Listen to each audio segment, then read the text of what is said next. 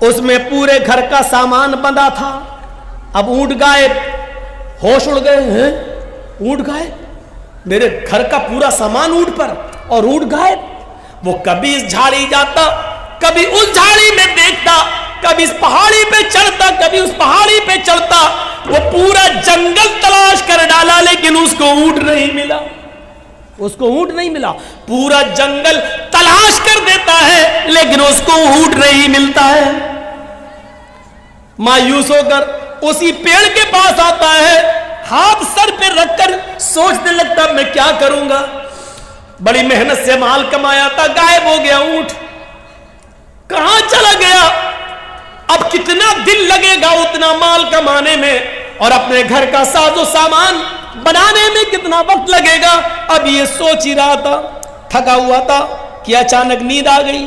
تھوڑی دیر کے بعد آنکھ کھلتی ہے, کیا دیکھتا ہے کہ میرا اونٹ اسی پیڑ سے بندھا ہوا ہے جس پیڑ سے غائب ہوا تھا. آتا ہے, اونٹ تو یہ ہے. جا کر دیکھتا بندھا ہے, سامان دیکھتا ہے تو اس کے اوپر اناج کا ایک دانہ بھی کم نہیں ہے. جیسے وہ اپنے گھر سے لایا تھا ویسا ہی ہو بہو, سیم ٹو سیم ویسا ہی اونٹ پر لدا ہوا ہے, اور ایک بھی چیز غائب نہیں ہے.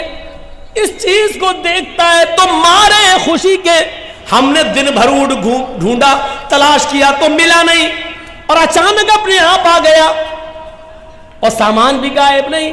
اس کو دیکھ کر وہ اتنا خوش ہوتا ہے, اتنا خوش ہوتا ہے کہ اونٹ کو دیکھتا جاتا اور نظریں آسمان پہ ڈالتا جاتا اور اپنے رب سے کہتا جاتا اللہم انت عبدی وانا ربک. اے اللہ مان گیا تیری قدرت, اے اللہ مان گیا میں تجھے, واقعی تو میرا بندہ ہے اور میں تیرا خدا. نہیں سمجھ پائے نا اس نے کیا جملہ استعمال کیا. مارے خوشی کے اس نے کیا کہا, اللہم انت عبدی, واہ واقعی تو میرا بندہ ہے, وانا ربک اور میں تیرا رب. الٹا بول گیا, سمجھ رہے نا کیا بول گیا وہ. اس کو بولنا یہ چاہیے تھا کہ واقعی میں تیرا بندہ اور تو میرا رب ہے, لیکن اونٹ پا گیا, سامان لدا ہے, خوشی میں اس کو پتا نہیں ہے, دماغ سے ہٹ گیا. اتنی خوشی ہوئی اس کو, اتنی خوشی ہوئی کہ اس کا دماغ ٹھکانے نہیں رہا, اور مارے خوشی میں کہہ گیا اللہم انت عبدی وانا ربک, واقعی تو میرا بندہ اور میں تیرا رب ہوں. اللہ نے یہ جملے سنے تو مسکرا دیا. یہ مسکرانے والا جملہ تھوڑی ہے. اب میرا بیٹا خوشی میں اگر یہ کہہ دے